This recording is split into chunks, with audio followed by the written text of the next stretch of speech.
నమస్తే, welcome to Nationalist hub. ఇతని పేరు జమాలుద్దీన్ అలియాస్ చాంగుర్ బాబా. కొన్నేళ్ల క్రితం వరకు రోడ్లపై తిరుగుతూ ఉంగరాలు రత్నాలు అమ్ముకునేవాడు.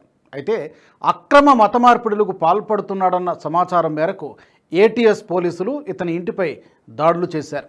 ఈ దాడుల్లో 100 కోట్ల విలువ చేసే ఆస్తులు బయటపడ్డాయి. దీంతో ఈడీ కూడా రంగంలోకి దిగింది.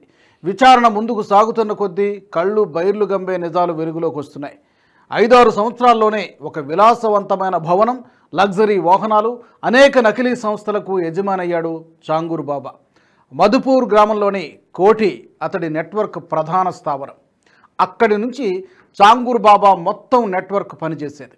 దేశవ్యాప్తంగా విస్తరించిన చాంగుర్ బాబా నెట్వర్క్కు చెందిన 14 మంది ప్రధాన సహచరుల కోసం ఏటీఎస్, ఎస్టీఎఫ్ బృందాలు గాలిస్తున్నాయి. ఇందులో అప్పటి జర్నలిస్టులు, ఇతర ప్రముఖులు కూడా ఉన్నారు. మెహబూబ్, పింకీ హరిజన్, హజీరా శంకర్, పైమాన్ రిజ్వీ, సగీర్ అనే ప్రధాన సహచరుల కోసం గాలిస్తున్నారు. వీరి అరెస్టుతో ముఠా నెట్వర్క్ లోతైన రహస్యాలు బయటపడవచ్చు. ఈ ముఠాలోని పలువురు సభ్యులు అజంగఢ్, ఔరయ్య, సిద్ధార్థనగర్ వంటి జిల్లాల నుంచి వచ్చారు. వారిపై గతంలోనే ఎఫ్ఐఆర్లు నమోదయ్యాయి. మధుపూర్లో విలాసవంతమైన భవంతి నిర్మించిన తర్వాత చాంగుర్ బాబా అదే ప్రాంగణంలో డిగ్రీ కాలేజీను ప్రారంభించాలని యోచించాడు. ఇందుకోసం భవన నిర్మాణాన్ని కూడా ప్రారంభించాడు.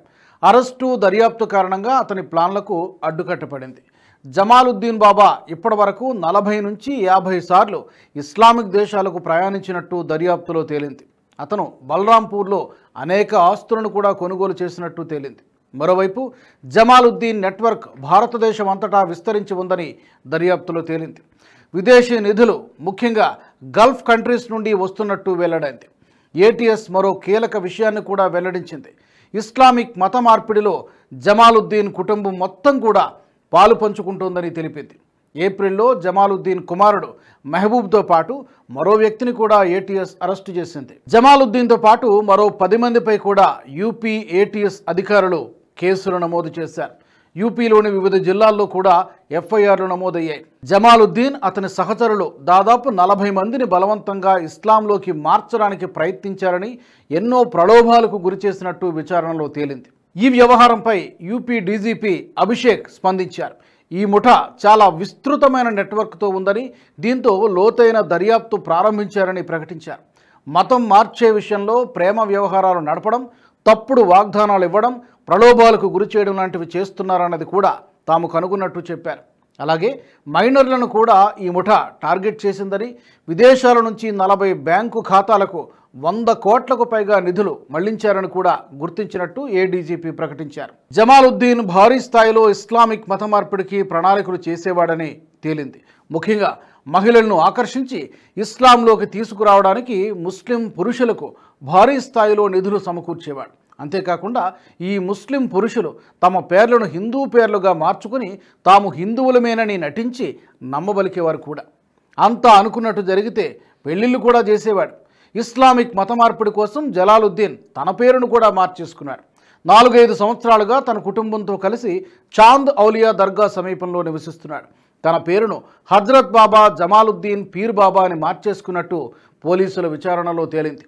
అంతేకాకుండా ఇస్లాం వైపు ఆకర్షితులను చేయడానికి షిజ్రా ఏ తయ్యబా అనే పుస్తకం కూడా రాశాడు. అంతేకాదు, ఇస్లాంలోకి మారిపోయినా తన ఆధార్, పాన్ కార్డులన్నీ కూడా హిందూ పేర్లతో ఉన్నట్టు కూడా ఏటీఎస్ విచారణలో తేలింది.